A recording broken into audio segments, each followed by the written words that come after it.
Hello, and on behalf of Elephant Artist Relief Society, also known as EAR, and the EAR leadership team, I'd like to welcome you to tonight's Umbrella Talk.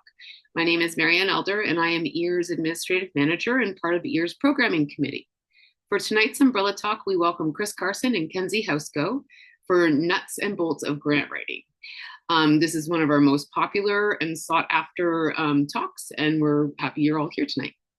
First, I'd like to begin tonight's event in the spirit of respect and reciprocity and truth by honoring and acknowledging Mohkinstsis and the traditional Treaty 7 territory and oral practices of the Blackfoot Confederacy, including the Siksika, Kainai, Piikani, as well as the Iahe, Nakota, and Tsuut'ina nations. EAR acknowledges that this territory is also cherished by the Métis Nation of Alberta Region 3 within the historical Northwest Métis homeland. We celebrate all nations, Indigenous and non, who honor this land. We are grateful to engage in an honest and eager process of reconciliation. We are all treaty people. Tonight's event is part of EAR's ongoing series called Umbrella Talks, which offer presentations for artists of all disciplines. But first, a little bit about us in case you're new. Elephant Artist Relief Society is a registered charity that provides practical resources to artists of all disciplines and to help sustain their livelihood and well-being. This year, EAR celebrates 18 years of service to the arts community. We provide emergency financial relief funding to artists who are experiencing a medical or financial crisis, professional development workshops such as this one, a monthly online artist meetup group on Facebook called Studio E, and a wide variety of community resources information on our website and on Facebook. And we provide members access to group health insurance benefits. As a charitable organization, we rely on donations and grants, and largely it's our donors and members that are such a huge part of what we do. If it wasn't for our members and donors, we wouldn't be able to put on free programming like you're enjoying tonight. You can help us continue doing this for free by just raising awareness about who we are and what we do, but also please consider becoming a member or donating online. 100% of every donation is allocated to providing emergency relief for artists. Just a couple pieces of housekeeping before we get started. Throughout the presentation, we ask that you keep your mics on mute and your video off so there's minimal background interference. Please use the chat function to write your questions as they come up in the Q&A, and we will address your questions at the end of the presentations in the Q&A portion of the evening. There will be we'll also at the end of the presentation, we'll put a link to a feedback form that we would really appreciate if you could devote a minute or two to filling it out, because your feedback helps us plan for future programming that's responsive to what you're looking for. In addition, we will address as many questions as yours as we can until we end at 9 o'clock. So now I would like to introduce Kenzie Houseco and Chris Carson. Kenzie Houseco is a multidisciplinary artist working primarily in textiles, embroidery, electronics, and new media. Houseco's practice celebrates and questions how we perform, connect, and care both online and offline through the materials and technologies we choose to hold close. Houseco holds a Master of Fine Arts from the University of Calgary and a Bachelor of Fine Arts from the Alberta University of the Arts. She has exhibited nationally and internationally, including a solo exhibition at the Art Gallery of Alberta in Edmonton in 2023, and her work is included in several permanent collections, including the Alberta Foundation for the Arts. Chris Carson, with undergraduate studies completed at the University of Alberta and an M.F.A. in painting from the University of British Columbia, Chris is both a professional visual artist and arts administrator. His art career includes exhibitions at public, artist-run, and commercial galleries throughout Alberta. Currently, his artwork is exploiting monsters, martyrs, and himself. As an administrator, Carson worked for commercial and public art galleries, a professional arts organization, and 2 provincial arts service organizations, including over 14 years as executive director of CARFAC Alberta. Carson recently retired from his daytime occupation, but continues to make a lot of art. So welcome everyone, and thank you, Chris. Thank you. Thank you very much. So what I'm going to do now is probably just share my screen. And so just share, and I just can slideshow. My first slide. Okay. Anyway, this is the nuts and bolts of grant writing. And this is myself, Chris Carson. This is a shirt that is from CARFAC. Has the artist been paid? And so who am I? I'm retired from working 14 years as executive director at CARFAC Alberta.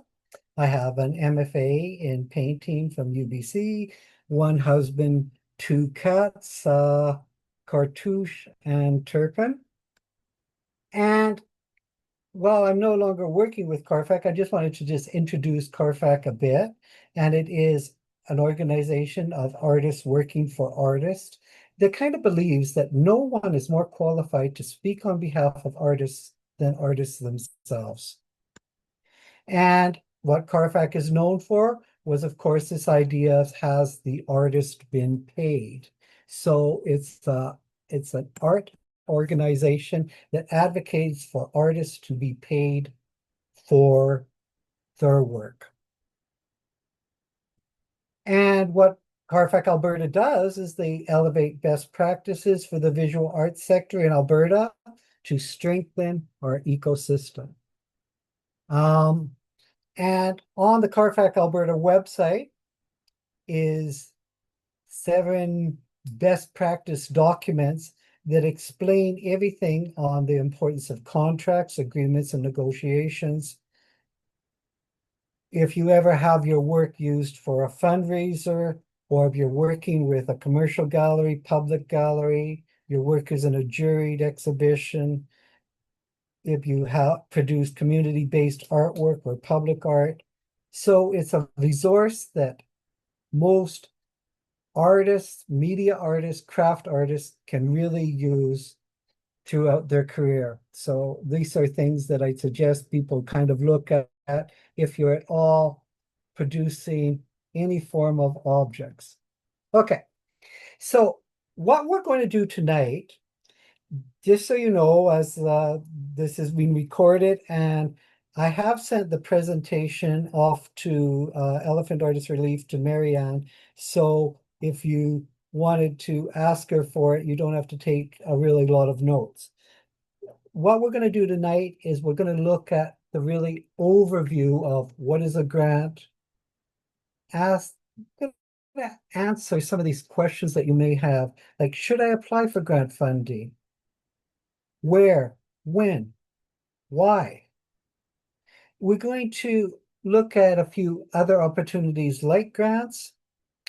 Then we're going to do things like give you a few tips on how to write better grants and discuss just briefly the benefits of writing a grant. So those are the things that we are going to do tonight. I should have said, first of all, that I am joining you from Amiskwesi, which is Treaty 6 country, Beaver Hills House or Edmonton, and it's home to the Cree, the Sault, Blackfoot, Métis, and the Nakota Sioux. But we're going to start right in on what is a grant. Now, grants are money given to a person, business, government, or an organization that is designated for a specific purpose, and it does not need to be repaid. So this is not a donation, and it's something that is very specific, that you write for something and you say you're going to do something and you do it. Okay, so grants are usually from government, and it's a government tool for funding ideas, projects. And the reason they do it is to provide public service, to stimulate the economy, and benefit the general public. And so there's the whole process to the grant process, and it's kind of like a life cycle. So a granting agency will kind of create a funding opportunity. They kind of advertise it, get people to apply for these opportunities, and then it makes some kind of decisions. And then it successfully implements the reward. So the praises would be the pre-award phase, funding opportunities, and the application review cycle. So now we get to that really important question, like when you're considering, should I apply for a grant? So when I really try to answer that question, I always say you have to think about your career. You have to answer these three really important questions to yourself. Know what you do, you have to know what you want, you have to know who you are. Then you can decide, is this opportunity, is this granting opportunity a good fit for you? Now, we have to really say that many artists choose never to apply for grants. There's a lot of reasons. And this is a totally valid response. One does not need a grant to justify your art career. So that's something that I think we all have to realize from the start, that grants can be very good, very beneficial, but they are not essential to turn you into either a professional artist, a professional musician, a professional theater person. You do not need a grant to have validity. Okay, so to answer that question, should I apply for a grant? Well, there's all these kind of roadways and things like that, pathways you can take in your life. I mean, we can, take a pathway where we go towards commercial success. We might be doing our art or writing our books just because we have a need to share stories. We might be even just more self-involved and just say, I do my art strictly for myself, so I don't really care if I get any kind of funding from other sources. Or we might just say, I probably do need a grant in order to continue my work. And that's all these answers are totally valid. Okay, so remember, grants are just one path. One does not need a grant to justify a career in the arts. But remember, we'll say this right from the start, one does not get every grant that we apply for. This was just something recent that I received was, thank you for taking the time to apply to the individual and collectives winter 2025 intake. Demand for the Edmonton Arts Council funding has increased in recent years, with approximately 19% of 535 eligible projects receiving funding this intake. We regret to inform you that your submission was not among those recommended for funding. So just this kind of idea that right from the start, just get this idea that that's for the Edmonton Arts Council for this last winter intake, it was less than 1 in 5 or less than 20% that received funding. So you always have to ask yourself that question, what will you do if you do not get a grant? So you always have to keep that in the back of your mind. Okay. So that being said, grants can kickstart your art career. But we always should be thinking about the benefits and the possible drawbacks. And remember that grants are just one path towards a career in the arts. Okay, but as we're here on this nuts and bolts of grant writing, we are considering writing a grant. So this is what we're going to talk a bit more about how to do it. So to craft that winning grant statement, you have to think and start with that need statement. You have to have a statement that says what your project is addressing. This could be referred to as a problem statement. And so you have this project statement and you support it with your evidence. And your evidence would be things like digital images, photographs, news reports, letters of recommendations. All these sorts of things are the evidence where they are going to judge you on. And the thing that you always have to remember is you use language and a format that is easy to read and understand. And for a grant to work for you, it has to be part of your plan. And a plan can be unwritten, or it can be a fully developed business plan that you develop. And as I say, some of it could be even written in napkins, some of it could be written in your sketchbook. It could be different sorts of things. Sometimes we make a short-term plan when we're applying for an exhibition or a grant or a residency, where we have to tell people about what our project is and what we want to do. And by doing that, we're developing ideas.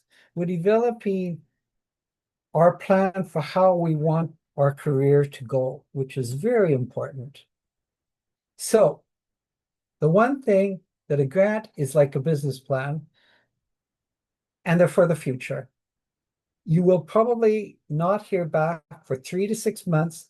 So by writing a grant, you are really planning your art career. You're planning, what do you want to do in the future?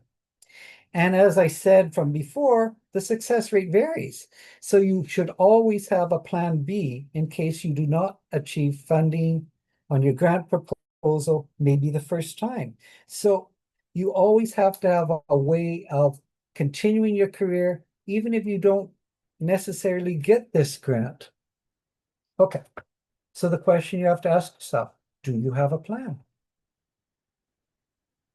And should I apply? Why? So you have to think of these questions as who, what, when, where, why, and how. And before you start, the first question you should start with is why. This word why is going to help you create a strong application, because you're going to be thinking about the benefits of your projects. Now, there's two parts to this why. Is rational, where you have to kind of say, why would my project be a good investment for your business or your granting agency? Why would it be something that you'd even care about? And then you have to ask yourself that question, why are you seeking funding for this project? So you have to know the question to that. Why do you need funding? And there's that other why, which is called the unity cost. Well, I'm applying for a grant. Applying for a grant or any opportunity, as we all know, takes, oh boy, 2, 3, 4 days, maybe a full-time work. So it's a lot of time that we're spending writing, gathering our evidence, all these sorts of things. So how much time is it going to take us to complete this grant application? We have to ask ourselves, are we well prepared to win this grant? Have we really thought through all the options and all the things? Are we really sure about our project? And is our project really complete? Now, if you're unprepared, you might just consider waiting for, 6 months down the road where you can apply and give yourself really a lot of time to think. Like right now, some people might be considering applying for the AFA grant intake in September. But if you think you're not prepared enough for that, maybe you think, I want a bit more time, so I'm going to really do a good job and not apply until the March 1st deadline. So every opportunity is an exciting opportunity, but you have to always consider the costs associated with applying. It's going to take you time. It's going to take you a lot of time, soul searching, gathering the evidence, putting everything in the correct format, getting people to read and reread your work. So those are the costs that you have to think about. Okay. So there are other opportunities that are kind of like grants that are not really advertised. I mean, here we're thinking about things like what community groups might do, social agencies, nonprofit organizations, university and colleges, schools and business associations. Sometimes you can go to an organization and just say, I have this idea to do this mural for the city of Red Deer. Would you like to support it? And you might be able to do it. This is called kind of like doing it yourself.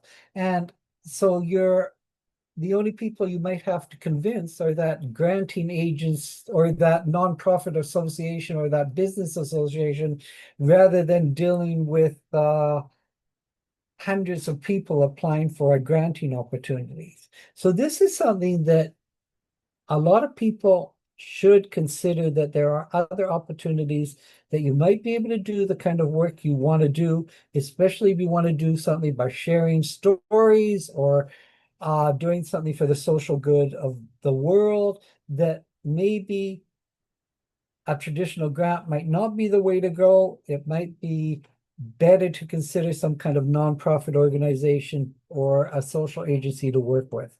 Okay. Here I just have a couple slides about the Canada Council, but really Kinsey is going to be addressing this a lot more because she has more information on how the Canada Council has changing their granting structure and stuff like that. But the one thing that is not changing is that you have to be vetted first. And vetting takes around you know what, probably around 30 days to get vetted before you can even apply. So if you see a deadline for the Canada Council, some of them are going to have no deadlines, and I think some of them do have deadlines, but you have to be vetted first. And the one thing to really remember about the Canada Council is people in Alberta are not getting their fair share of grants. So it's a good place to consider applying to as well. So let's get to the idea of where do you find information? And here, where do we find information on grants, on opportunities? Well, we do it by asking our friends. We do it by joining an organization or a club, taking a class, and people share information. The library has tremendous resources. We can always use the internet. We can ask AI, and you don't always trust it maybe, but definitely verify what AI tells you. YouTube has videos. And remember, you are going to be doing a lot of it yourself, but there is people who can help you. Information from the web. The one thing about that is it tells you a lot about grant writing, and there's probably lots of pages that say much the same sort of information. So this is just some of the pages that I just pulled up, and they say determine why you require funding. The second part is ensure you're eligible rather than apply for something. Are you eligible for this opportunities? Really, community and legitimate support. And and something like this it's always important for most grants to have letters of reference and letters of from people kind of saying, letters of recommendation. Those are what can a lot of granting agencies really look at. You should always research the funding body and the previous grant recipients, because that's going to tell you a lot about who is getting these opportunities. You have to be proactive. You have to set realistic goals and ideas for your application. You definitely need a great budget. You have to write your proposal with life and passion. Revise again, and revise with friends, and submit ahead of time. The second one is just another thing that says much the same things. I mean, keep it organized. Put yourself in the shoes of the financier. So always ask yourself, why would somebody want to fund my project? And why would this particular organization want to fund me? And if here it says mention your strengths, not your weaknesses. Okay. We do a lot of things with word count now. And there's always these sorts of things on the internet now, AI and stuff like that, that say how to get the most out of word count. And it says by deleting words like the, erase that. We get rid of a lot of adverbs and adjectives, use shorter words, trim woody phrases, choose an active voice. That's one of the really important things when you're writing. Revise needless transitions and eliminate conjunctions. Get rid of and things like that. Look for redundancies in your argument. Get to the point. Use an active voice. Investigate the paper's topic more thoroughly. Okay. And writing a grant is very similar to answering questions in academic writing. Write a direct answer to the question. A lot of these things are kind of question-based. So what I usually do is like number 2, restate the question in a way that includes the answer. Explain my reasons in sequence. I give examples to expand my reasoning. Use citations if necessary, and conclude with a position in your answer. And where do we get knowledge? Well, we get knowledge from a variety of places. This is just some of them, like CARFAC Alberta, Calgary Development, EAR, Edmonton Artist Council, CARFAC, Alberta Foundation for the Arts. We find out a lot of opportunities from Akimbo. Now we're going to get into that part of how to write a grant, the tips. So here we're going to deal with some tips, some tricks, and a discussion on writing a winning grant proposal. Okay, so I really put it down to kind of like 2 main things: clarity and honesty. Clarity, you can learn from others. So how to write clearer, get to the point. We can learn a lot from other people on how to do this. Honesty, you pretty well learn on your own. Okay, so clarity. These are the questions that you have to ask yourself. Does my proposal make sense? Do the figures, numbers, and the budget add up? Here, I'm just going to mention that Kinsey is probably going to get a lot more into the idea of budgeting and things like that. I'm just kind of doing more of the overview. And in clarity, do you really answer all the questions a reader has, like who, what, when, where, why, and how? This is just a kind of simple statement that Stephen Williams from the Edmonton Arts Council wrote up for people as something that's a kind of boring paragraph that answers all these sorts of questions, that answers a who, what, when, where, why, and how. My name is, I am some sort of artist or eligible applicant, and I have been practicing for some period of time. With this application, I am requesting this many dollars from this granting agency. The intent is to do this particular thing over the course of this particular time. The bulk of the grant will go to these type of expenses, with the ultimate goal of moving forward in my career direction. So while this is kind of like a boring thing, paragraph, it does answer, as an academic writing, the questions of who, what, when, where, how, and why. And it does it really quickly. You don't have to look to another page to find the answers for this first question. Okay, so I've been on some juries, and too many grant applications fail to provide an adequate introduction of who is applying. They don't tell me that. They don't tell me what you want to do. They don't go into when you are going to do it. They don't tell me, where did you come from? They don't say how they are going to do it. And the really big question, they don't really answer, why do you want to do this project? Now, the big question that you have for a lot of granting agencies is, why now? Why should we give money for this project now? And why is this project important to you? Why would it be important to the community? These are something that juries are basing their decisions on. So you really have to answer these questions. Okay. Too many grant applications fail to provide an adequate induction of who, what, when, where, how, and why.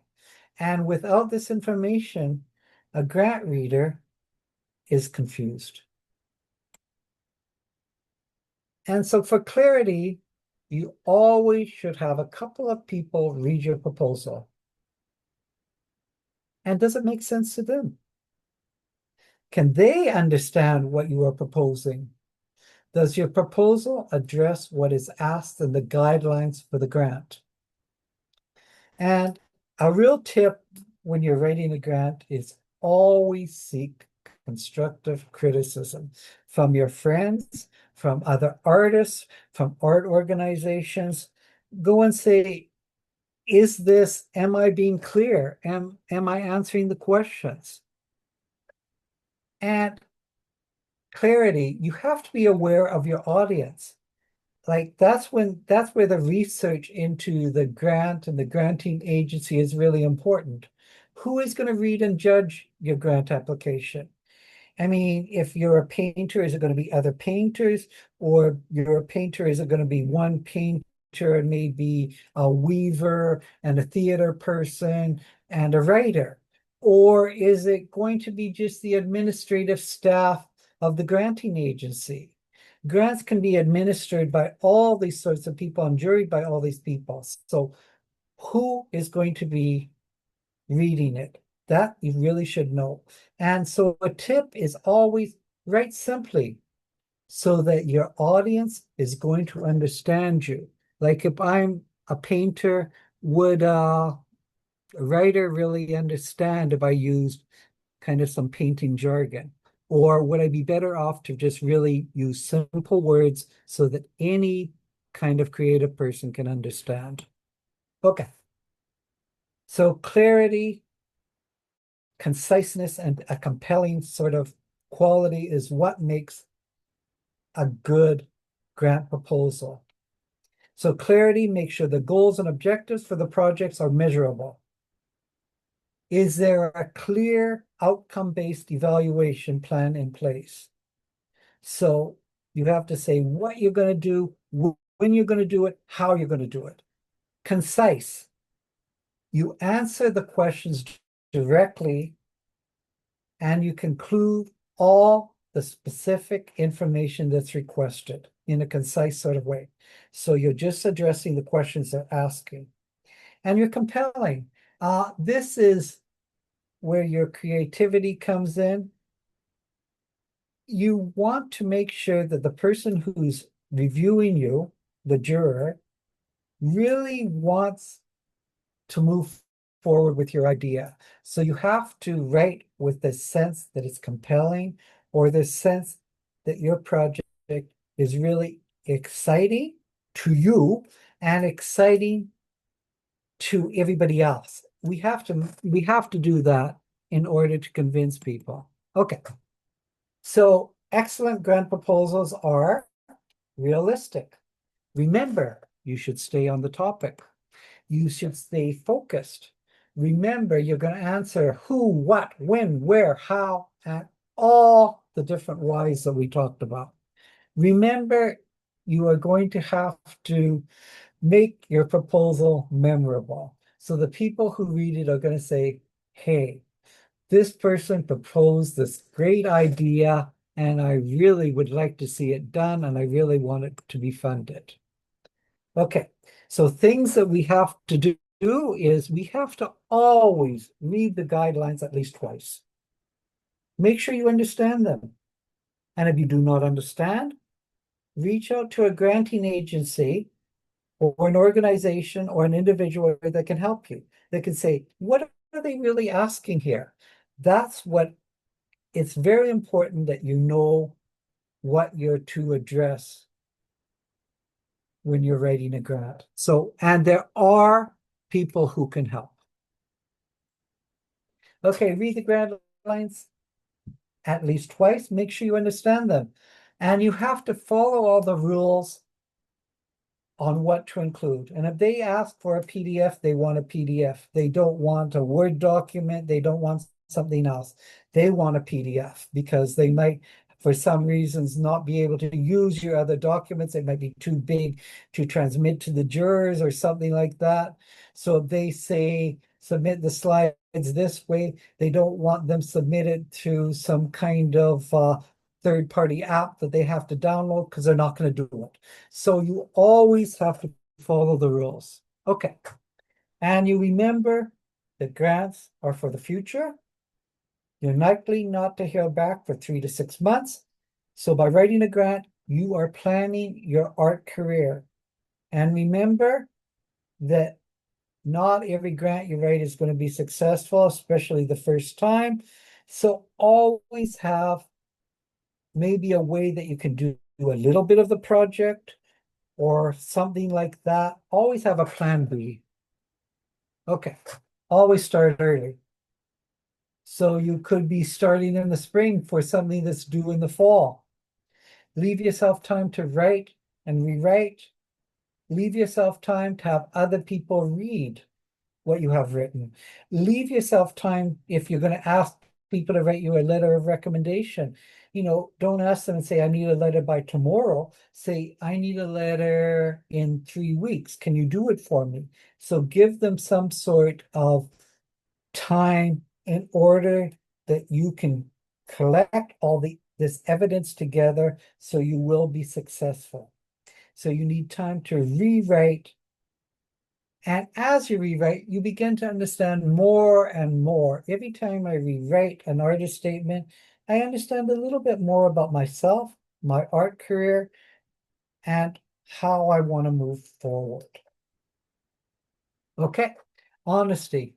On honesty, here I just say artists working for artists. CARFAC is an organization where artists are taught to speak on behalf of themselves. So kind of advocate, self-advocacy, advocating for yourself. And honesty is your voice, your thoughts about you. As you know yourself best, a winning proposal is usually written by you. I mean, you do you.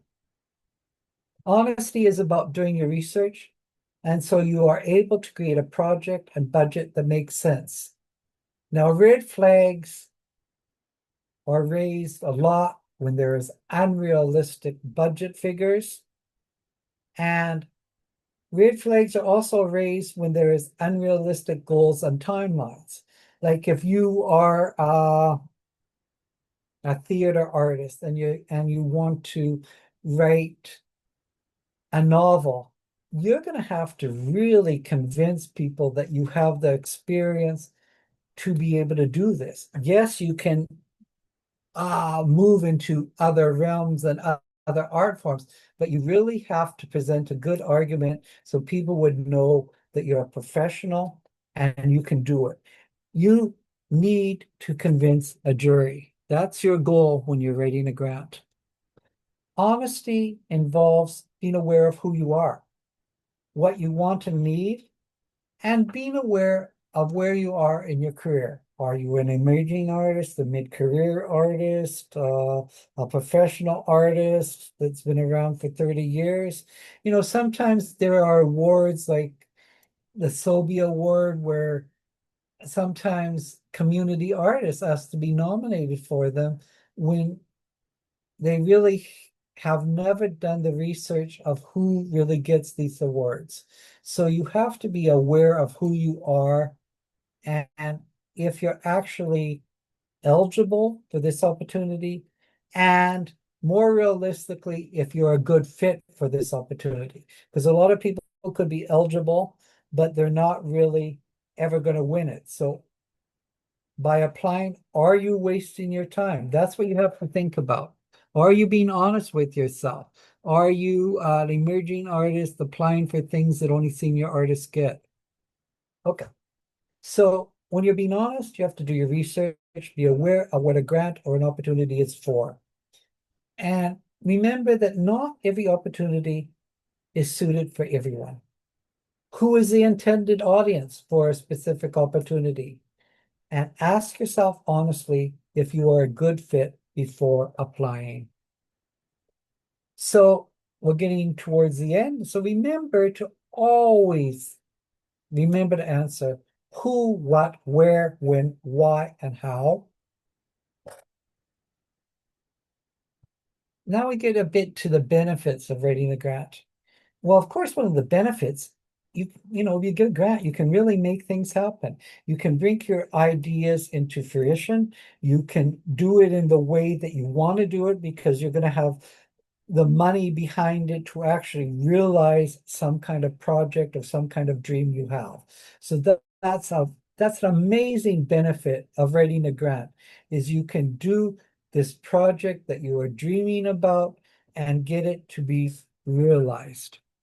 But when you're thinking about the benefits of writing a grant, remember that a grant is just like another job or another gig that you have to do.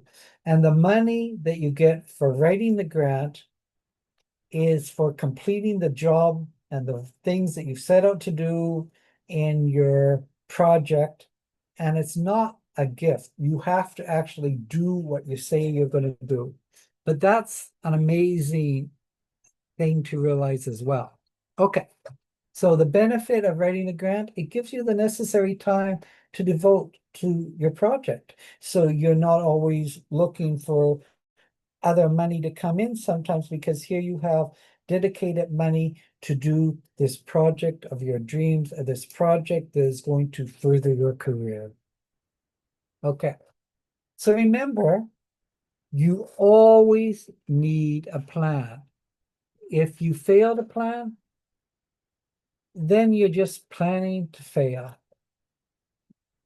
So always remember when you're writing grants, all those questions, the who, what, when, where, why, and how, those are so important. And by answering those questions, people will see your argument and see a lot more about why a grant and why this project is important to you. So always do your homework. And reach out with questions. Reach out to your friends. They might know something about this project. You reach out to granting agencies, especially, don't leave it to the last day because they won't answer it. But if you talk to them a month before, they'll actually read your grant and might offer you some good advice on it. Reach out to art organizations. Like, if you're in painter, you might reach out to another visual arts organization to say, could you read this grant or help me with this? Does this make sense? Reach out to artists in your community. The one thing I've found through my career is that you can even phone up a professional and say, I have 3 questions. Do you have 5 minutes of time to give me to answer some questions? I don't think many people would refuse you, especially if you keep it to 5 minutes. Then they'll even let you phone again a year from now because you respected them and you said you wanted 5 minutes and you took 5 minutes of their time. So you can reach out to people all over the place and people are willing to help you. Now I'm just going to go to my last final thought. And my final thought is really, whether you get that grant is not as important as making your art and growing as an artist. So remember that Grant writing is a process. It's a process that's going to help you figure out a bit more who you are, what you're about, and it's going to help you grow as an artist. But whether you get it or not, I don't think is the important thing. Anyway, that's about all I have. Just I'm going to stop sharing. And what I'm going to say is thank you for this opportunity. I'm going to be putting my email in the chat if you had specific questions for me, and I really await your questions that you're going to have at the end. But I guess it's my job to say, welcome, Kinsey. Hi. All right. I see the questions there. Yeah, we'll definitely be happy to answer those. Okay. Thank you for being here this evening. I'm just gonna get my presentation open. It closed. Okay.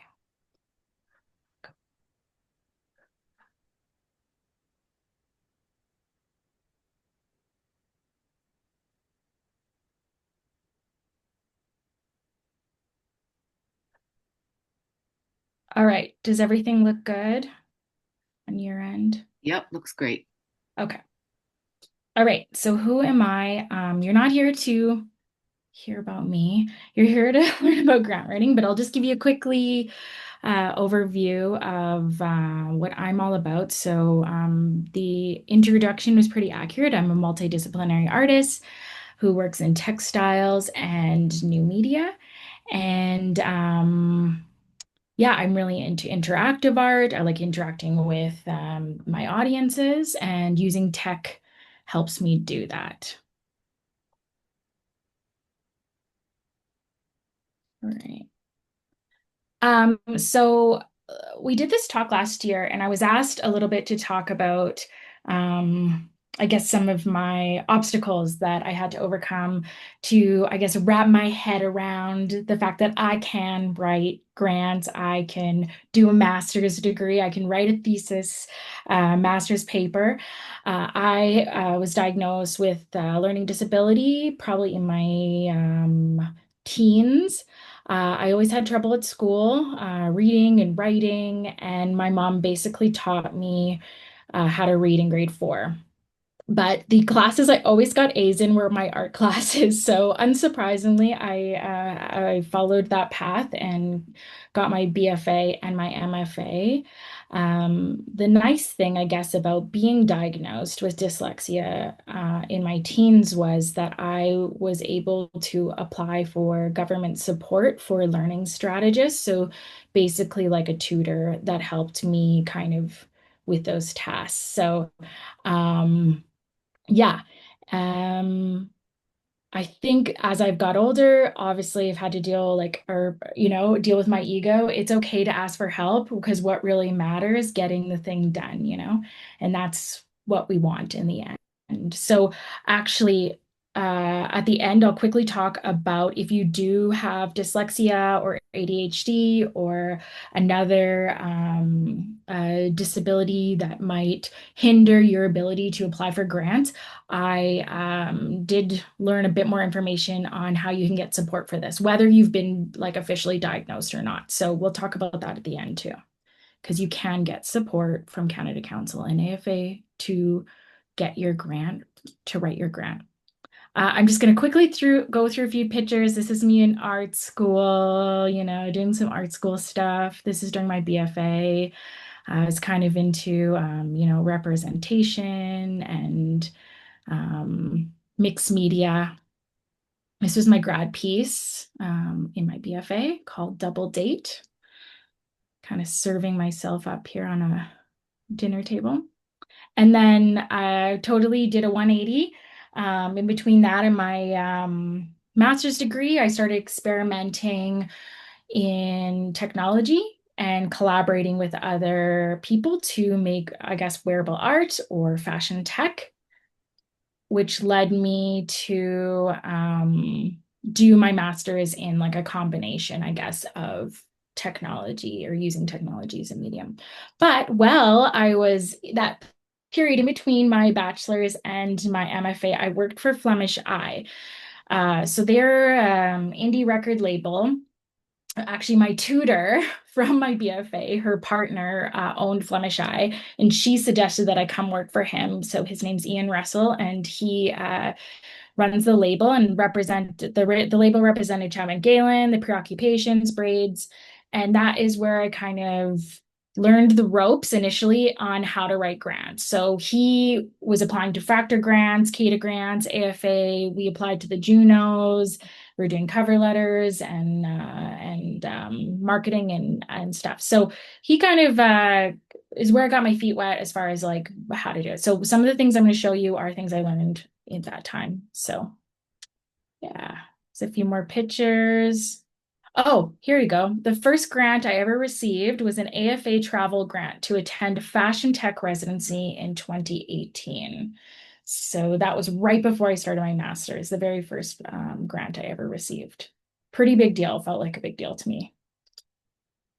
Here's a few M.F.A pictures, and then I got to throw this in here.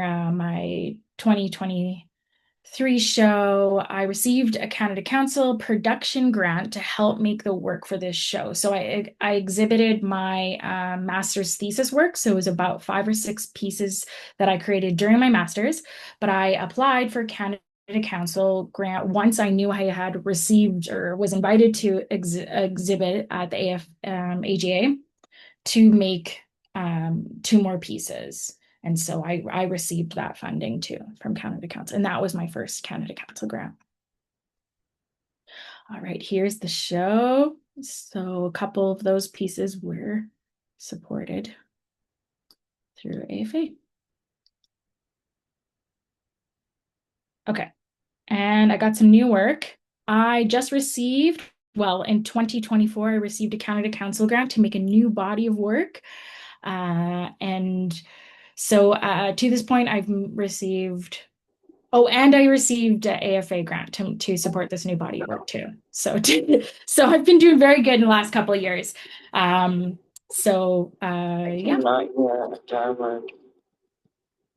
Okay. So where are we at? I guess I wanted to ask everyone, I mean, maybe you can put it in the chat really quickly if you want, have people apply to grants or received any. I can't even see my chat anymore. I don't know why. Let's see. My screen's too big. Oh, there we go. No grants, but a few residencies. Cool, good. Yeah. Well, I'm going to tell you, once you do one, it gets a lot easier. And you don't even have to get the grant, but once you've created and done all the legwork to see all the steps and the components that go into it, trust me, it does get easier. Okay. So in my opinion, grants, the nuts and bolts of grant writing is 3 components. So your support documents, your project and proposal. So that's a lot of what Chris spoke about. Who, what, where, answering those questions they ask you in that specific grant, and then your budget. And then obviously the support documents could be images, a letter. So if you were accepted to a residency or you were invited to be in an exhibition, it would be a letter from the curator or a letter from that residency. They're not just kind of any general letter. It's usually related to the project you're wanting to work on. Okay. And the support document would be almost, quotes, bills, etc. for the items you had listed in your budget. All right, how do we start? Again, Chris mentioned some of this, but I'll just quickly go over my thoughts around how I would start and approach a grant. We need to do our research. What's out there? Are you ready to apply? Do you have the time? I think I worked on a grant maybe 2 or 3 weeks before I applied, but the very first one I took, maybe a month to finish the grant. And I didn't get it because I didn't read the directions properly or the guidance properly. The first AFA grant I applied, I did not receive, but I got the second one. Timing, well, your project, or event or exhibition happen in the right time frame. This is tricky because if for instance, there's dates for submitting the project grants related to visual artists and dancers and whatnot, I think are September, and then, oh my gosh, I think January, February. But yeah, so it's about the timing. So it's good to um it's ideally good to apply for something that's going to happen after the deadline, but you can apply for something before you can. Okay, if you can submit before the deadline, if your event's going to start or something. There are caveats though. So you can, yeah, I guess you can receive money after the fact. It does happen after you've done something. So if there's like a time window there and you haven't heard back yet, but your thing's happening before you've heard back, it doesn't mean you still might get the money. But I'll tell you right now, from what I've heard, is um, juries like to know the money will go to the source. It's kind of like not as exciting to fund something that maybe happened like 2 months ago, you know? So, and if you're starting out and you've never done this before, I think write a grant for something you've already been accepted to. So a residency, you can apply for a grant even if you haven't heard back from a residency, but if you have heard from a residency and you've been accepted, great. You can ask for money to travel to that residency. You can ask for supplies to help you accomplish what you propose to do there. And then you can obviously get a letter from that residency organization saying, yes, they have been submitted. If you have an art exhibition, you can apply for shipping, packing. You can apply for building a crate. And then obviously you can apply to make new body of artwork for an exhibition you've already been programmed for. Or you can apply just to make a new body of work that doesn't have an exhibition date or a way to be disseminated. But I'll tell you, it does help if you already have that lined up, at least for your first grant. Okay. So again, this is echoing some of the points that Chris had meant, but you can contact these funders. My contact person is Carrie. Oh my gosh, I'm losing her last name, McQueen. She is the point of contact for A.F.A. for visual artists. So that's in Alberta. So she knows me, yeah, because I've sent her emails. And we actually got to meet at a conference in a month ago in Red Deer. So I was like, oh, hi, I've been emailing you. We've never talked on the phone, but I asked her a few questions regarding my grant and whatnot. And she always got back to me, but it's because I messaged her early. Okay, they are there to help you. They want to help you and help you figure out if your project meets a criteria. The officer does not decide if you get the funding typically in these situations. So if it's a AFA, Alberta Foundation for the Arts, contact person, or a British Columbia Foundation for the Arts, they usually that person, they're arm's length organization from the provincial government. They are part of the government, but they assemble a jury who makes that decision. So just know that you can't call them and be like, am I going to get it? Or why didn't I get it? And maybe they can give you notes at the end, but yeah, don't expect those things. Okay.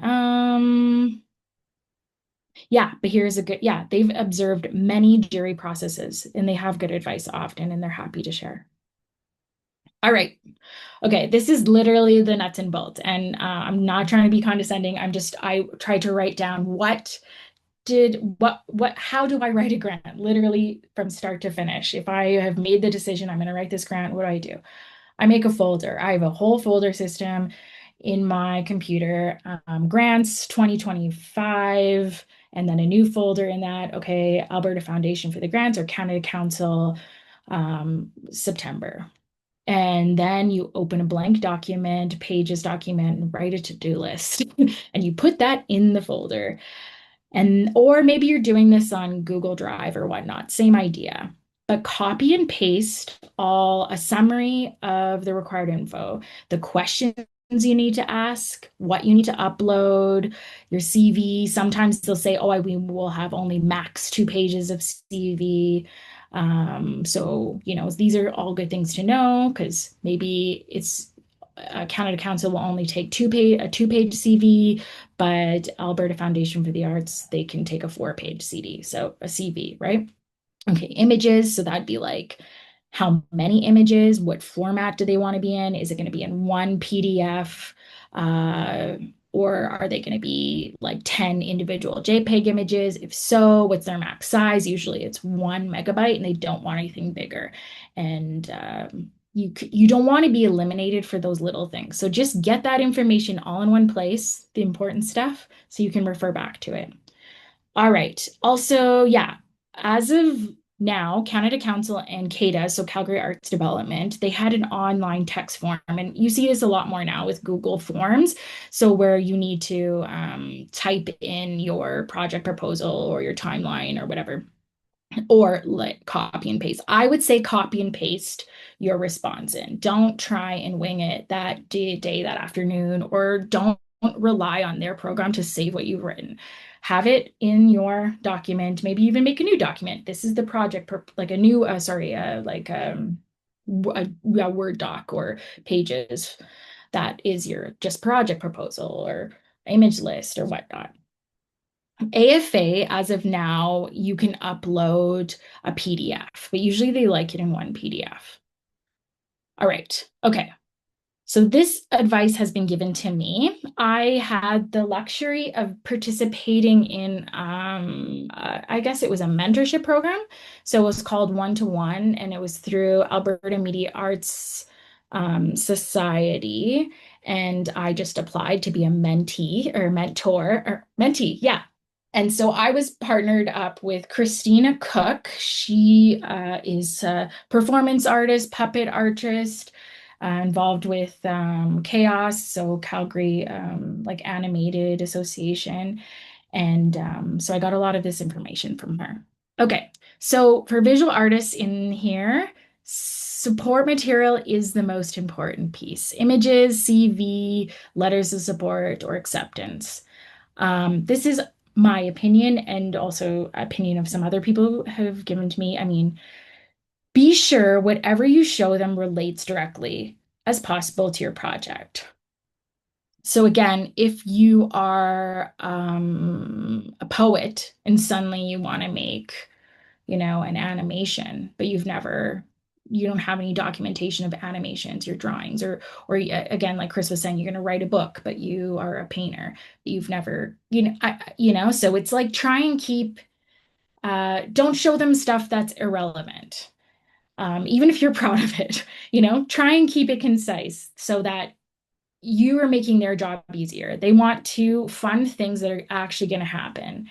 And this is a way of doing it. So support material has the most influence on adjudicators.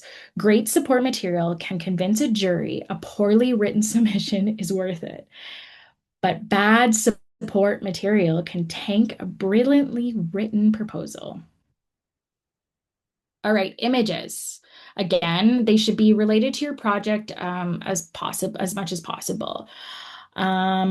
For visual artists, or other artists will be adjudicating. So artists tend to be visual people. Visuals should strongly convey what you are capable of or what you are trying to create. Make sure to test your videos, links, and make sure they all play. Be sure to supply support materials in the format they request. If they say they want you to upload a video, upload a video. Don't add a YouTube link. They won't look at it.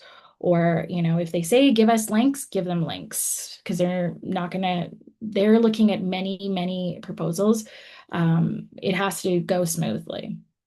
Also include all the links and passwords to the support material if that's part of it in your body. So if you're allowed to upload a PDF, like for instance in the A.F.A, you can copy and paste a link in there, and that would like hyperlink to something, that I think why not? Because in the off chance the panel can't play a material in one way, they might look at it later before or whatnot too. So it doesn't hurt. So I have a PDF here that I can show you too. Actually, okay.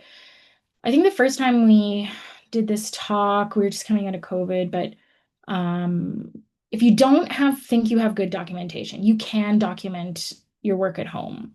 And with Photoshop and editing, you can do a pretty good job. I have a PDF that I will share with Ear that we can redistribute. That is kind of a bunch of tips of documenting your art at home and how to do that. Yeah. Oh, okay. So image tips. If the format of the grant allows it, you can attach a PDF or Word doc. I said Word doc here, but you're never going to upload a Word doc. PDF is always king. If they give you the option, do PDF because it literally freezes what you've done, especially around formatting, and they're gonna see what you saw on your screen if you do PDF. Okay, I often put images into the written material. This makes the material more pleasant to read and allows you to provide more imagery in addition to the support document. So I think in this case, this is actual picture of one of my pages I uploaded to AFA. So I had put two of pictures in here. And so I am talking about this sketch here and here.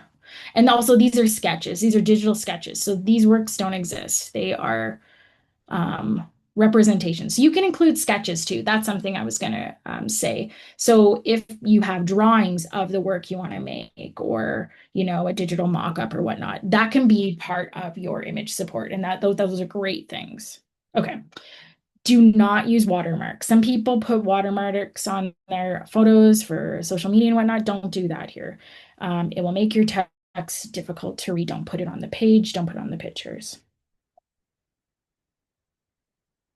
Okay. Other support documents. So CV, bio, resume.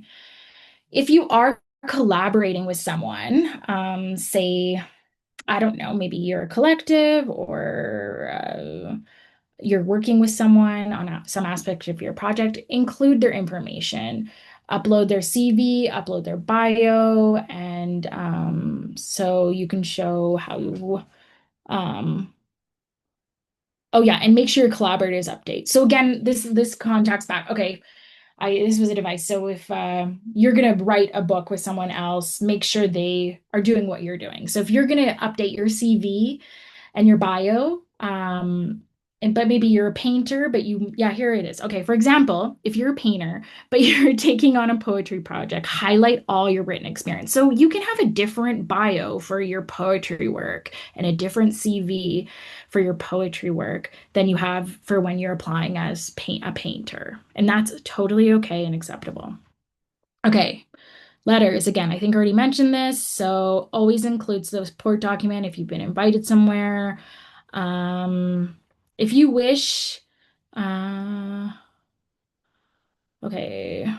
yeah. You can even use an email in a pinch saying you've been accepted for something. So, yeah. And again, if your proposal talks about collaborators, include a letter from your collaborators stating they're involved or their bio or something, because it could be weird. Like I'm going to work with, I mean, I collaborate a lot. So I work with Gabby electrical engineer, and I mention her and how she's going to work with me in my timeline and certain aspects of my project. But I introduce her in the project, and then I also in the support document I add more things about her. Oh, okay. All right. Support letters. Yeah, again, presenters and collaborators are busy. Contact them early. Do not leave this to the last week. And again, an email chain can also work if getting a letter is a barrier. If they're just not getting back to you, I mean, take a screenshot of email saying you've been accepted to the residency. Be truthful. You never know who will be on the jury. Do not claim you are working with people that things are not confirmed. After confirming participation from your collaborators and presenters, draft the letter you want. You can pre-write a letter and send it to them. Say, this is a draft. This is what the idea, the gist I'm looking for. Let them know, and they may change it however they fit. You will get a way faster response. This is an academia trick too, when you need letters of support for applying for your master's, for instance. Okay. All right, project proposals. So Chris talked a lot about project proposals, so I won't go too much into this, but read the criteria and address the criteria. Adjudicators are expected to score proposals on how well you meet the criteria. So if it's asking, describe the project objectives, like literally say my objective in this project is, write the question, answer the question, move to the next question. Be clear and concise as possible. Remember that adjudicators have to read dozens of applications. The first paragraph of your whole application, your first proposal, needs to answer the who, what, when, where. And I'll show you one of my Canada Council grants that I was accepted, just the who, what, when, first paragraph. Okay. Again, write like you're writing to your grandmother or someone who's not familiar, because don't assume that they're all going to be from your same, media. You're not, if you're a printmaker and you say lino cut, maybe they don't know what a lino cut is because there's painters or, performers reading your application. So you need to be very clear. And I've had to learn this with tech. When I reference the technology I'm using and just, make it very clear what you're talking about. Okay, so here's an example. This is a big block of text. Don't be scared. And I'll try and read it in a way that isn't too daunting. Okay, so here is the first paragraph of my project proposal that I got, that successfully got money for. Okay, so in October 2021, I completed my Master's of Fine Arts degree specializing in new media at the University of Calgary-McKinnon in Treaty 7 region, Southern Alberta. And then my M.F.A. research thesis is titled An Artistic Exploration of Contemporary Online Courtship that combines textiles and technology to probe the meaning of emojis and text while highlighting how romantic communication is transmitted, interpreted via screens. So I'm saying, so I'm introducing this new series, okay? That's the what and the who. I will be expanding on this series that I've already referenced, creating 3 new textile, new media artworks between November 2022 and May 2023. These new textiles, new media artworks will be showcased along my original M.F.A. thesis artwork in a solo exhibition at the Art Gallery of Alberta through the RBC New Works Emerging Arts program from May 19th, 2023 to October 16th, 2023. So we got when I'm going to make the artwork, what I'm going to make, the 3 new textile pieces that are based on this old or past series, and then it's going to be exhibited at these specific dates. And this is important too. I'm requesting funding from the Canada Council for the Arts to support the art production phase to create these 3 new works. So if the artwork had been already done and all I was asking for money to promote the show or ship it, maybe I'd say the post-production phase or whatever. I think that is nice to think of like your art practice into different phases. And you're saying, this is all I need help with. I've already done, X, Y, and Z. Sometimes that's a way of kind of breaking things down when you're thinking about how to write a grant and what to ask for money for. All right, budget. So the budget illustrates how the project will get done, who gets paid and where the money or donated support is coming from. Be specific, label roles, stages of process. So again, pre-production stage, documentation phase. These are ways to reference how to break up, chunks of spending and how it's being spent. Put names of the people if they are confirmed in your grant. Examples of your amounts are based on, for example, 500 a week for 10 weeks or $30 an hour for 10 hours. We use CARFAC rates in this industry, in the visual arts industry, so you can reference that. This is amazing. You can take a screenshot. You can say the money was found, section 3, whatever, of the CARFAC schedule. And if you don't have a link for that, go Google CARFAC rates right now, and it will be mind-blowing. Okay. Show the same story that you showed in your proposal. If you mention a person, you mention a role in the proposal, but they're not in the budget, it's confusing. How does that person fit in? How are they getting paid? Why, everyone wants to know, wants the same story, right? Okay, so if someone is involved, but they're donating their time. So maybe you're not paying this person. Maybe they love you and they just want to help you build that crate or whatever. Say their service in kind. You can say donated, but include it because that still is value, and it should be accounted for. That it's something you're contributing or someone in your circle or your community is contributing for you. All right. Okay. It also shows that you've thought through the whole project and demonstrates what support you have around you. Yeah. What else? Okay. So other budget tips. Back up your expenses. So we are allowed to upload other support documents, right? So get quotes from the experts.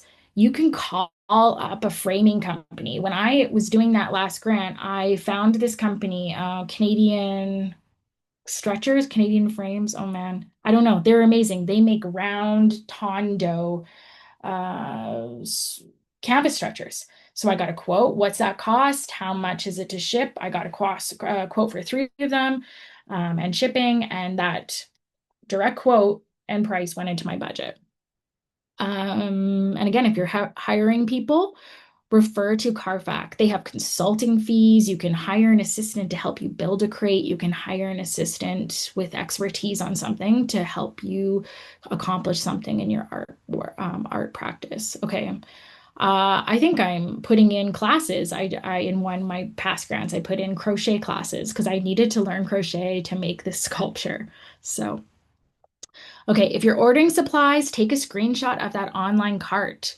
Screenshot flight quotes, hotel quotes, car rentals for living expenses. Screenshot your bills from the last month. So your utilities, phone, internet, and for per diems, you can use the federal rate.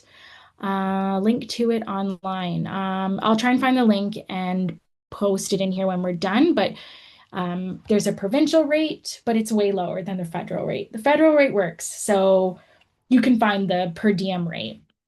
Okay, but note that grants may have caps on living expenses or per diem, so make sure that's in there.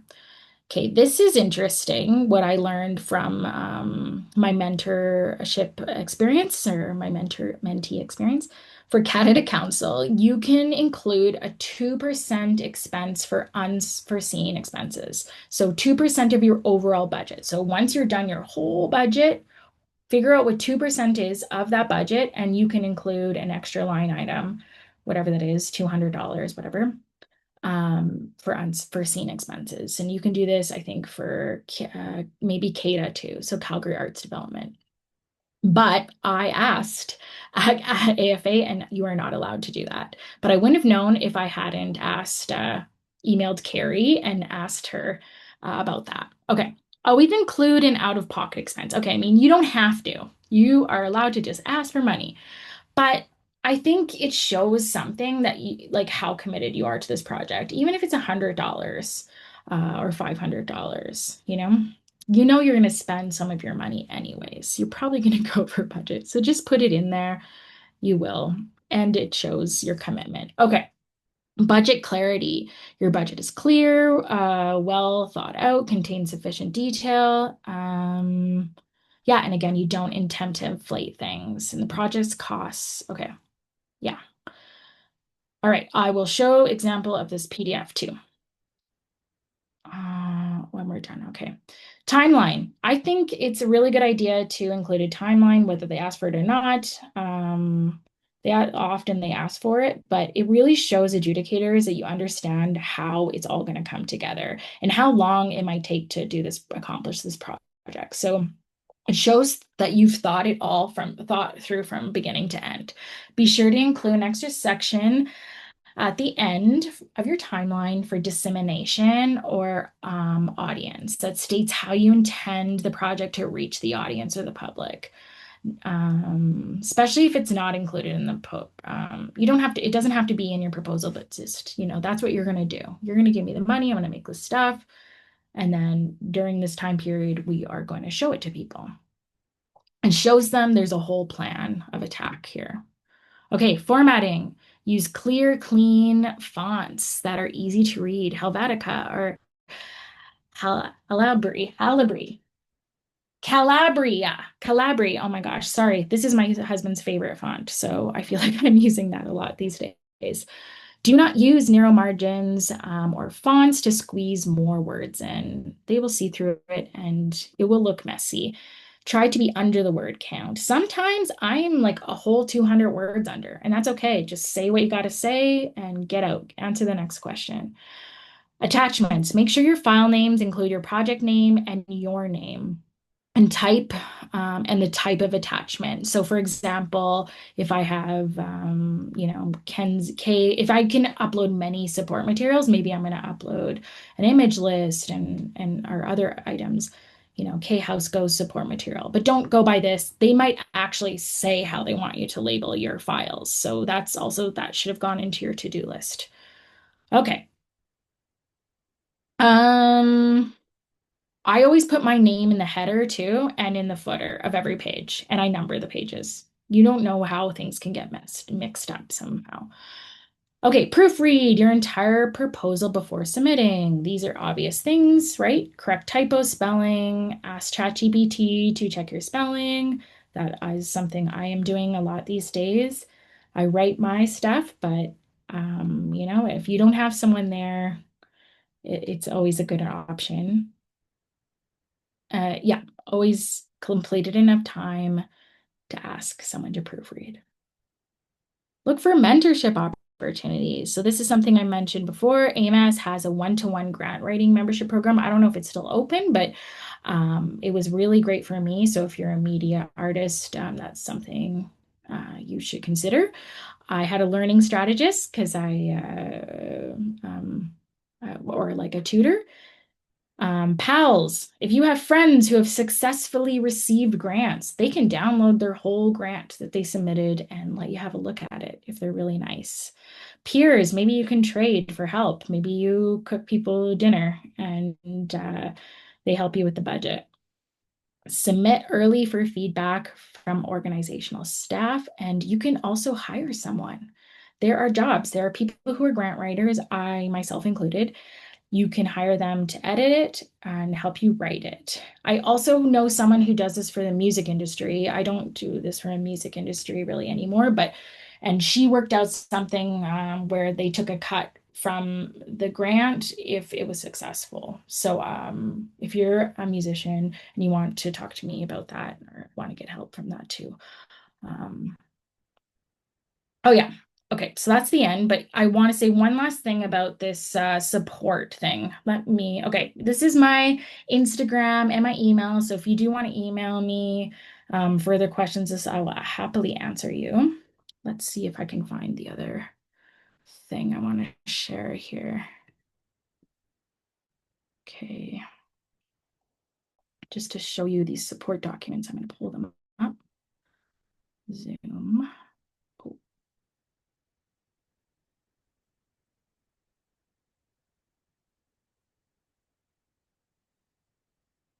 Okay. So first of all, I'm going to show you this. So this is Canada Council. I had the privilege of meeting Felipe Diaz. He is the grant writing program operations person for Canada Council. And he came to the MS like an art conference a month ago in Red Deer, and he held a session. So I got to go meet with him, and he gave us a little insight into some of the changes. So the portal for you can't sign in right now because they're in the midst of reformatting the whole system, hopefully for the better. I think you can submit your name and to create a profile to possibly set up a profile, but I'm not totally positive.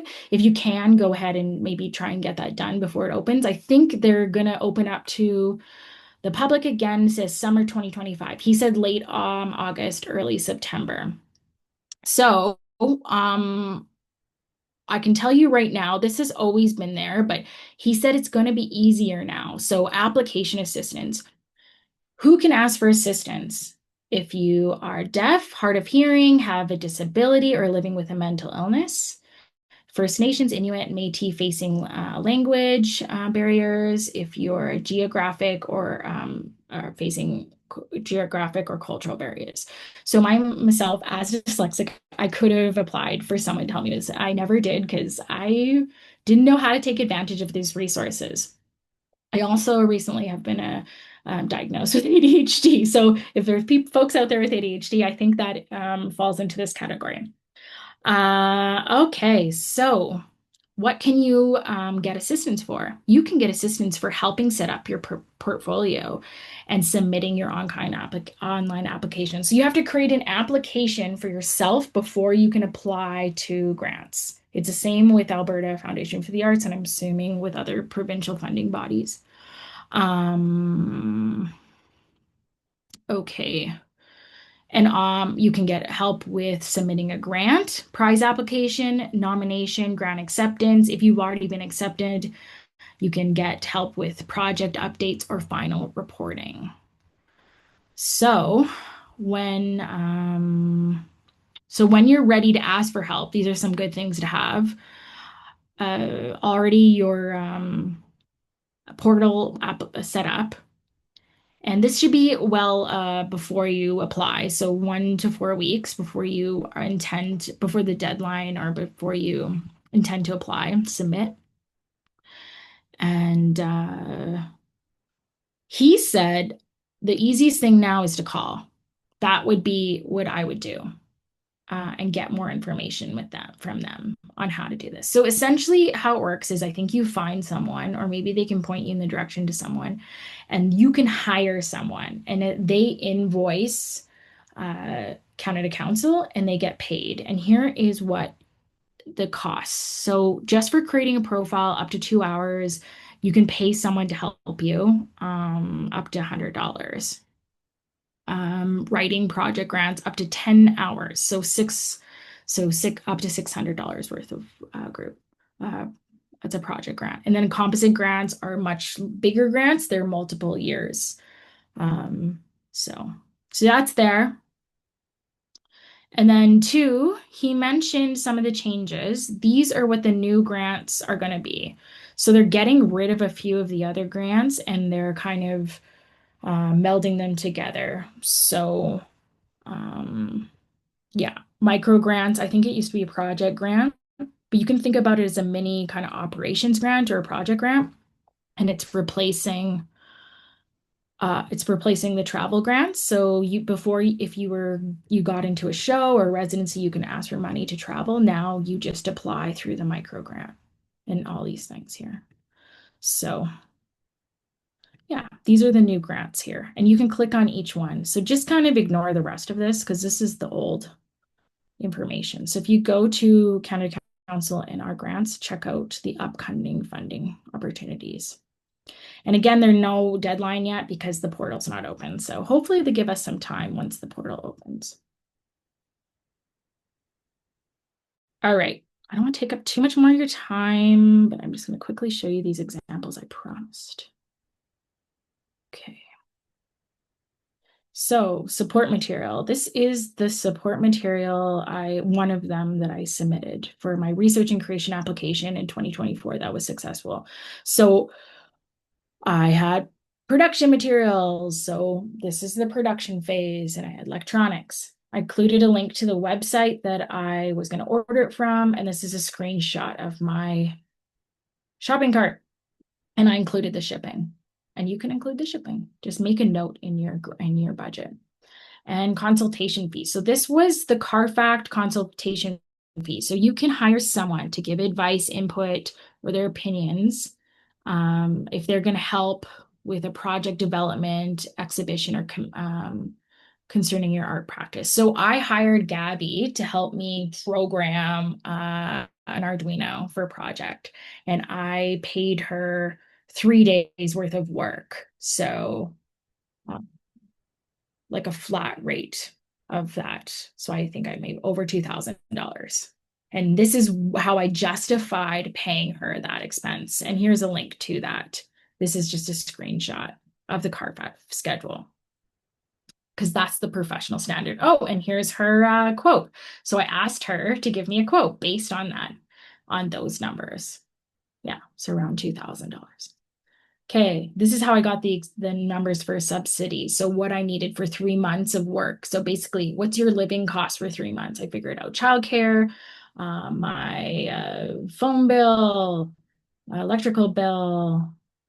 And then because I mentioned Gabby and I mentioned I'd be working with her, I put in a little biography and artist statement about her to, I guess, drive home. She is an expert, and that's why I'm hiring her. She's not, just my neighbor, right? Like we've created a relationship. She knows what she's doing. Okay. And then I will show you a budget. Okay, so this is the budget for that grant.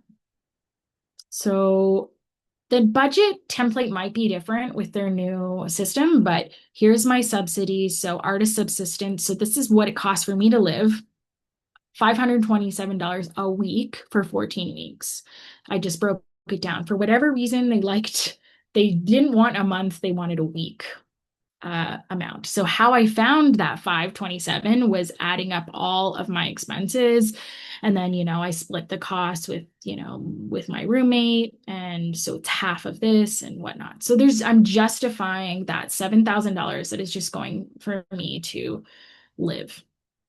And then here's the fee for Gabby that I mentioned. And I also note there's a quote in the support material. So you're backing up your story, right? Here are my, fabric and whatnot. And here's the unforeseen expenses. So I got to the total budget, and then I did 2% of that is 220. So he's not, but I did use it, I'll tell you. And documentation. Why not? We're going to need to document this. It's part of documenting that it's been done. Okay. Last thing. Here's my actual grant. So here's the beginning part that I read to you. And then here's that picture of how I inserted pictures here into the grant. And also Chris mentioned this too, but like having a plan B. I think tell them you have a plan B. It also shows how serious you are about the process. I am committed to developing my technical skills and creating new artwork series, regardless of funding. However, support from the Alberta Foundation for the Arts will ensure that I can conduct this important research successfully. And then here's an example of a timeline here. So December, holiday break. Okay, I'll leave it there and we can answer some questions if you have any. Thank you so much to both Kenzie and Chris. I don't know if you guys realize, I don't know if the audience realizes what a gift it is that you share your project descriptions and your budgets and the depth that you're willing to share with everybody. So I just wanted to point that out before we get into the Q&A, which I know I got two little things I got to take care of. First is I'm uploading a link to the feedback form, which I'll also send to you via email after this event so that we can talk about it. The other thing I want to mention, and this is going to be a nice little surprise for you guys tonight, If you're an ear member, you get access to past recordings, you get access to presentation materials, you get access to resources. There's lots of calls for opportunities. There's a newsletter, and there are different tiers of artists. It doesn't all tiers get the same benefits, but if you're struggling or you're unemployed, there is a $10 per month tier as well. But the usual amount is $25, and it's not per month. Sorry, $10 per year. So for $10, but usually it's $25 per year, you will receive access to all the recordings. One of which is some of the things that are coming up in the questions. We have an M.F.A presentation on August 20th that's going to be coming up with Carrie McQueen. So she'll be able to answer questions. And not only does she answer questions about the portal and what the AFA is looking for, and she can answer questions about the musician grants through the AFA. She's done a lot of that for all the disciplines for us. The other thing is that a lot of what she talks about in terms of how much what you can ask for in terms of subsistence funding or living expenses, it applies to other granting agencies. But if you are interested in becoming a member and receiving recordings of these things, because we also did an artist statement, CV, we did a portfolio, we've had mentorship for musicians, we've had all sorts of different things. I'm going to put a link to the membership in the chat. But I also am going to put a special link for everyone who's stuck with us tonight with a guide on CVs and artist statements for artists.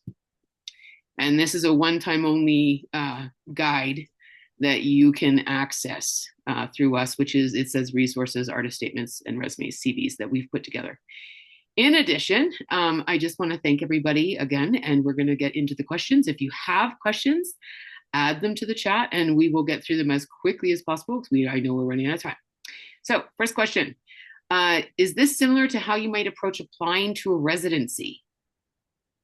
Yes, it is. It's very similar. You know, the same steps you're thinking about in residencies, you're also thinking about, is a residency going to pay you, or do you have to pay so much money? Because if you're applying for a residency, some of them you actually have to seek funding as well. So you might have to get a grant to get your residency. So, but you follow the exact same steps. Do you have anything, Kenzie, to add to that? Nope, that's great. Actually, you're halfway there. If you've applied to a residency, you've been accepted, you probably have your CV ready, you probably have your artist statement. Those are all things you can use and will have for grant writing. Perfect. Next question. I've checked a few websites to find examples of projects that received grants in the past, but I wasn't able to view the full documents. Could you please share a few websites where I can read successful grant applications or see more detailed project descriptions? We just saw Kinsey kind of sharing something that she did that was successful. I would probably discourage people from going that route sometimes, and I would discourage them from really answering the questions themselves far more.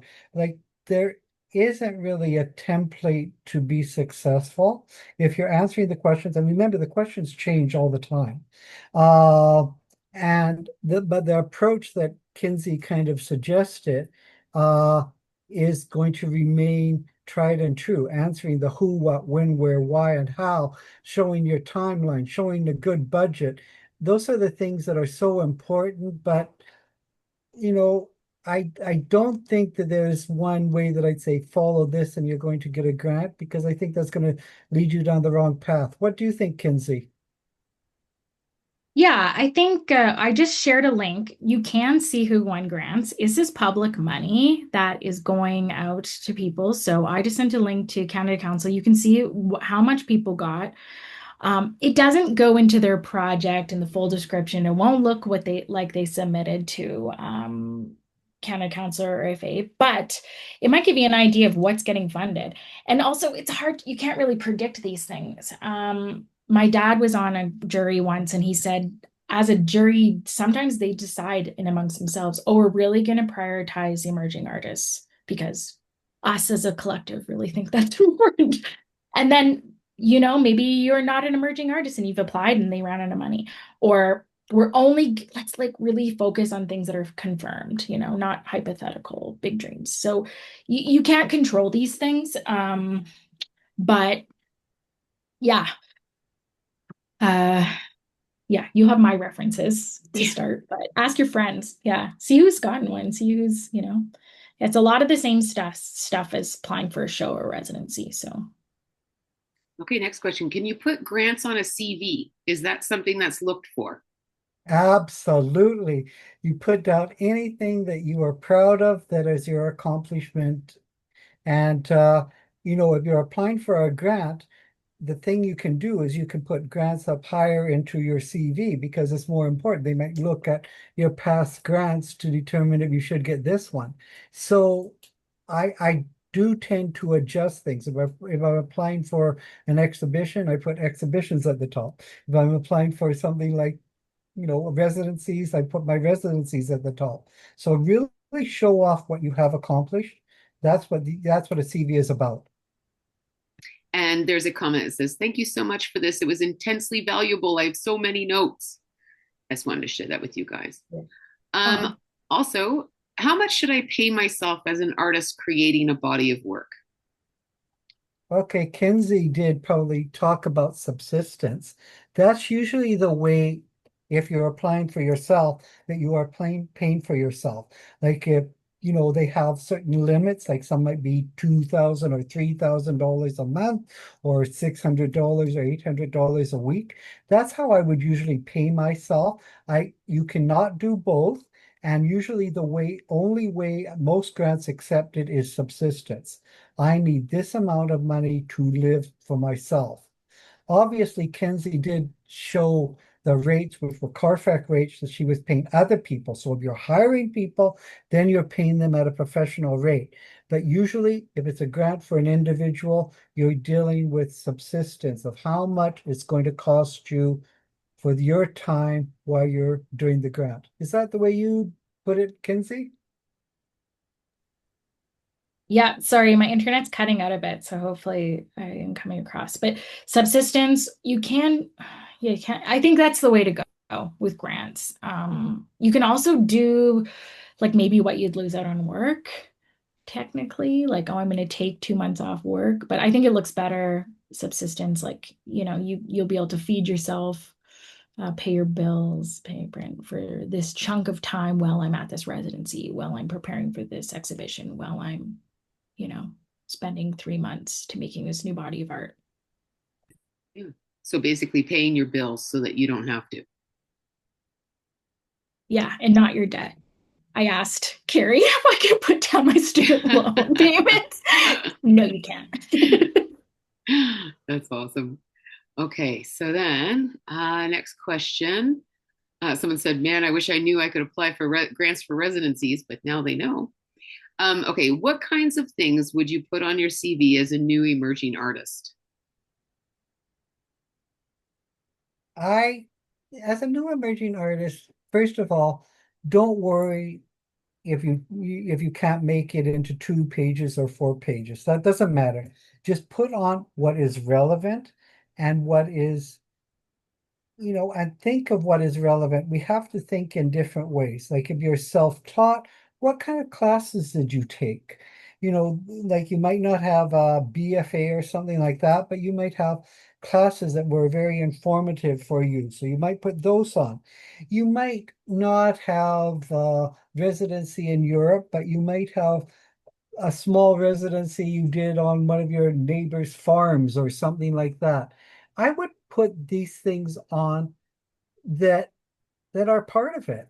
Like I keep looking at my past, you know, uh CVs or something. There's probably residencies that I could have listed that I never really thought of at the time. But just think of all these things. Keep it short, be honest. I mean, that is the thing that is very important. So if you might even just write a statement. I'm a new emerging artist. I'm just getting into the art world now, or whatever. And that people respect honesty. That's what I do anyway when I'm on the other end.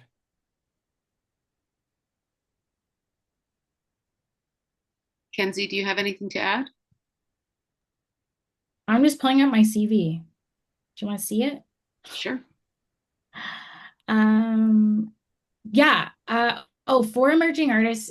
Okay, so one thing, I put in select jury group competitions. Just say group exhibitions. If you've never been in a jury, just say group exhibitions, right? And that counts. Like I actually, okay, I'll tell you, I showed at coffee shops. I showed at, oh, what's that bookstore on 4th Street? The Shelf Life? I had a show at Shelf Life. That was technically a solo exhibition, right? Some of my, or you can put stuff from art school. You can put your, if you are in a class and you have a show, at the end of the class, that counts. Okay, so here's what I put. Someone asked a question about grants and awards. So here's what mine looks like. So 2024, 2023. I don't know. Would they hold it against me? I think maybe if I'm applying to like some tiny, like a $500 bursary and I'm as an emerging artist, they might be like, she's not really emerging artist. Look at this stuff. I mean, I don't know. That's debatable, that whole weird emerging artist term. But it also backs up that you're going to do what you say you're going to do, that you've reported on these grants and they've given it to you multiple times. So, yeah. Anyways. Perfect. Next question. Can you apply to more than one grant for the same residency? And I'm going to add or the same exhibition or same performance or same writing piece. Yes. And do it. And yes, but with the proviso that you can't, apply for subsistence for the same months for both grants, right? So it has to be different parts of something. So you have to be very careful on how you word it and stuff like that. But most people apply for multiple grants for the same sort of thing, but you have to be really aware that if you applied for $4,000 a month substance from the Canada Council for the Arts, you can't apply for the same months from the A.F.A. So then what I would do is I would use later months, maybe post-production for the same project or something like that. Was that what you do, Kenzie? Yeah, that's good advice. Like I did receive a AFA and a council this year to work on a new body of work, but I did put 2 different months. So basically it's the same grant, but I'm doing it this and and yeah, and maybe you can ask for shipping or documentation or from yeah. Yeah. And I thought, Kenzie, because you worked with Flemish Eye, I thought you might be able to answer this one. I don't see here much of musical artists applying for grants. Is that a less likely area of the arts to receive grants? Are certain music related projects more likely to receive grants than others? For example, hosting a live music event or video of a live music event over a music video or studio recording project. So, do you want to answer that one? Sure. Okay, I'm looking at Factor. So Yeah, Factor Factor. grants, Factor Canada. I'll put the link in there. I actually have a friend who started making music during COVID with her girlfriend, and it's kind of like joke music. I don't know, it's artsy, and they got money from Factor to make a music video. So, I mean, they sold it as an art project. You don't have to be like a big band. They have different levels of streaming, so you could look there. Also, I think, I mean, maybe with Canada Council, you could try the new grant that's going to come out. It's called a mini, what are they calling it? A mini grant, mini project grant, Micro grant. um, micro grant. Yeah. So, I mean, maybe you're applying for aspect. And actually, on Canada Council, I think they have a touring thing, one of the new grants. So I think I included that. Yeah. Here, sector support, innovation development. Okay, circulation and touring. So that's a new thing they're going to. So I think that would count depending on maybe if you're a performance artist or a musician. And also don't dismiss like your municipality. So in Calgary, it's CADA, Edmonton, they have a different one. They probably have project grants, and that's open to interpretation. So if you want to do like um, I don't know, a pop-up event in your city at a location that you might be able to apply that way for money.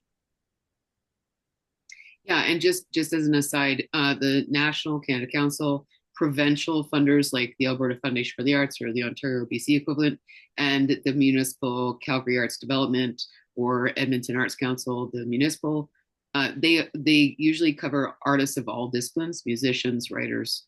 So just contact them. They're the best to help answer what grants they have that your project would fit with. Yeah, I got a travel grant for Preoccupations, the band, to fly to some show from Alberta Foundation for the Arts. So, And also, there's an organization in Calgary called Music Calgary who actually has really great information about writing grants for musicians. You can look them up on the web or email me and I'll send you the link. Okay. Next one is, where do you find templates for budgeting?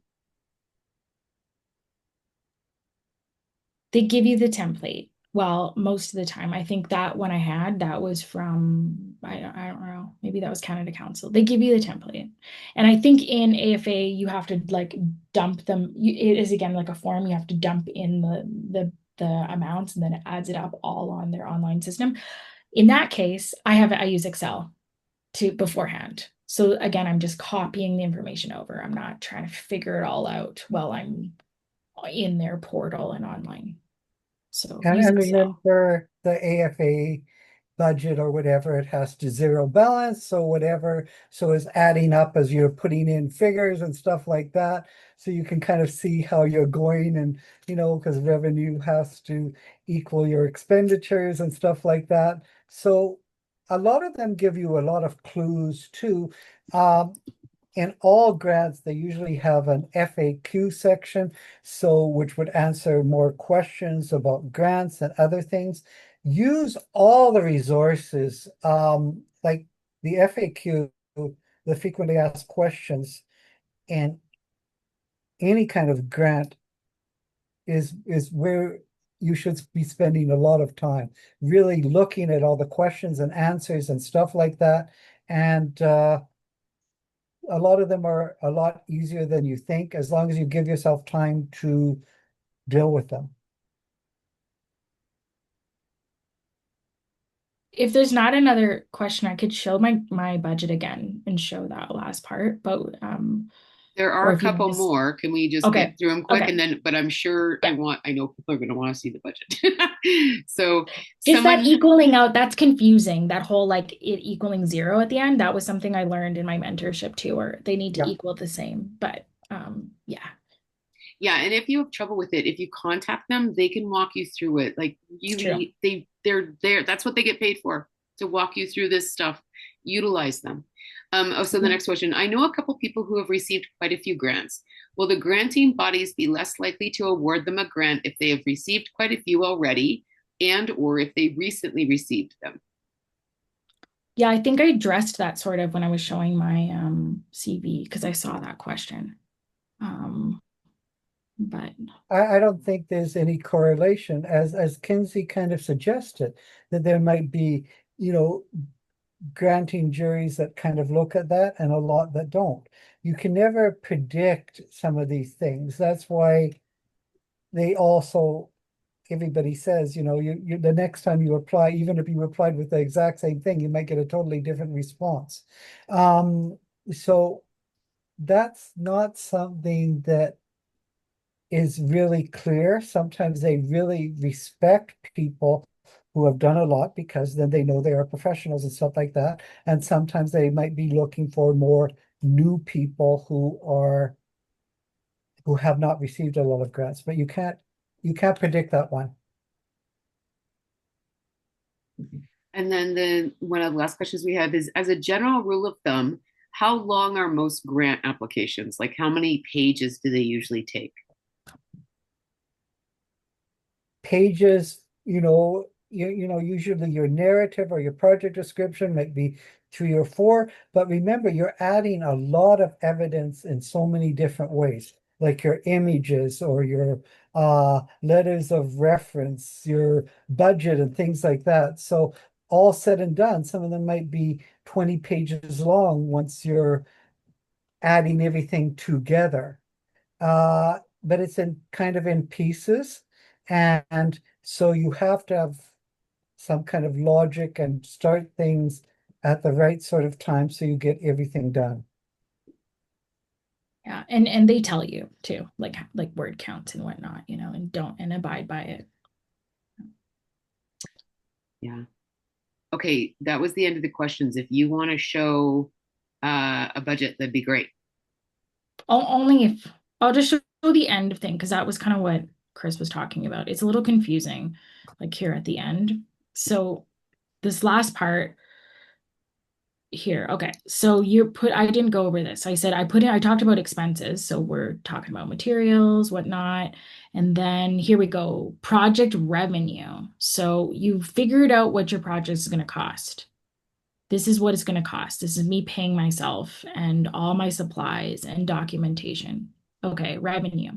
And then we got confirmed. Okay, so I got a stipend from CAF. I got to be a part of the Calgary Allied Arts Foundation art residency, and they paid me $2,000, which was amazing.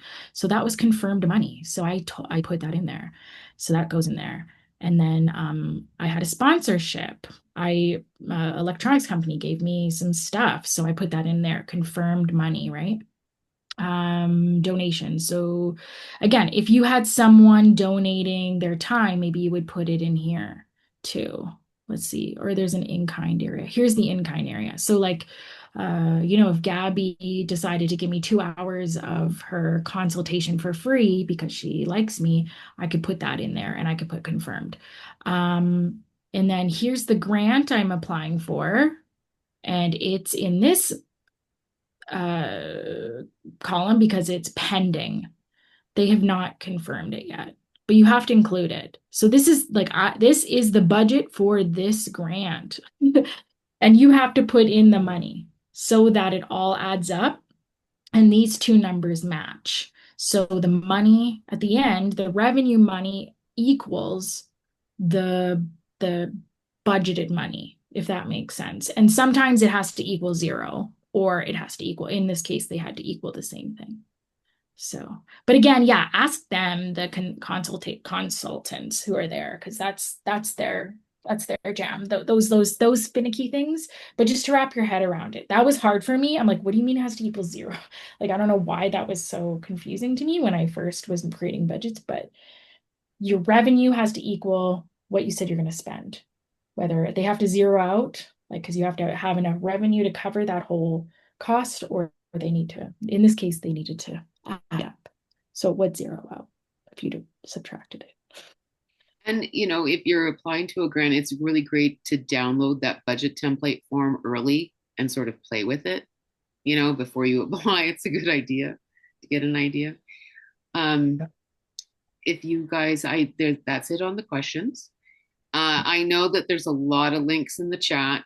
If this is the time to quickly click them so they open up on your computer, because as soon as we close this meeting, those links go away. That's the first thing I want to say. If there's a link that you want that you missed, email me at elephantartistrelief@gmail.com. I'll put that in the chat as well. But it's also on sort of like your ticket that you got from this. And I emailed a lot of you with the Zoom link, so you should have my email. And I just wanted to say, this is one of our most requested. What you guys talked about is one of the number one most requested things we get in terms of umbrella talks. The exact how do I do this? I don't even know where to start. And we got that information from the feedback form. So please fill out the feedback form. But I want to say that Kenzie and Chris, you have such wealth of knowledge, and so thankful for how generous you are, for everything you share with our audience. This is exactly what EAR is about bringing people together to share that knowledge, to give everyone a bit of a leg up. So thank you so, so much for doing this. We really, really appreciate it. Happy to Well, do it. thank you, Marianne and Elephant Artist Relief, for putting this on. I think it's very important for people to see some of what grant writing is about. And one thing I would say is, whether you get it or not, you are going to learn so much by going through this process. And you're going to learn so much more about who you are, what your art is about, and the future of your art career. It's true. Okay, thank you so much. Have a good night, everybody. And please let us know if you have any questions. Thanks. Night. Thank you.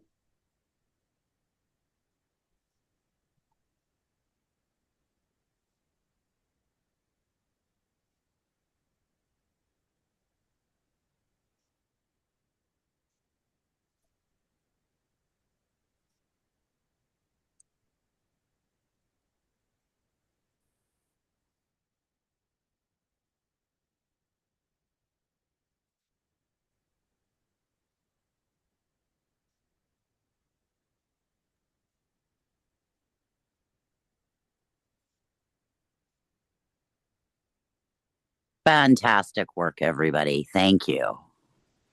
Thanks, Karen. Yeah, looks like you did a great job, Marianne, with whatever help you had. I Oh, felt so.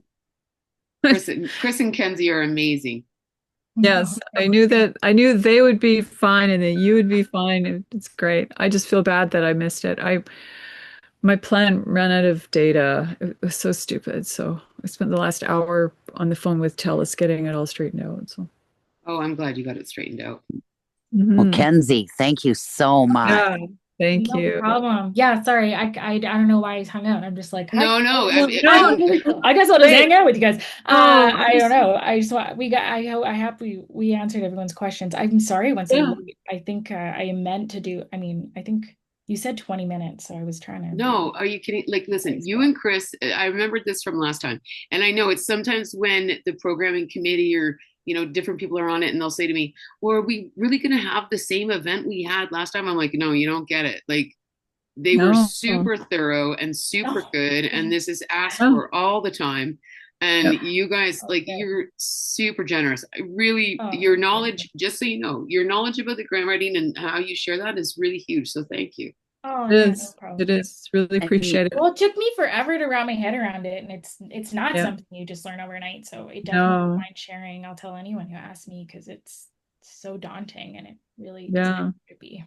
And Kenzie, what stuck with me is how passionate you come across. Yeah.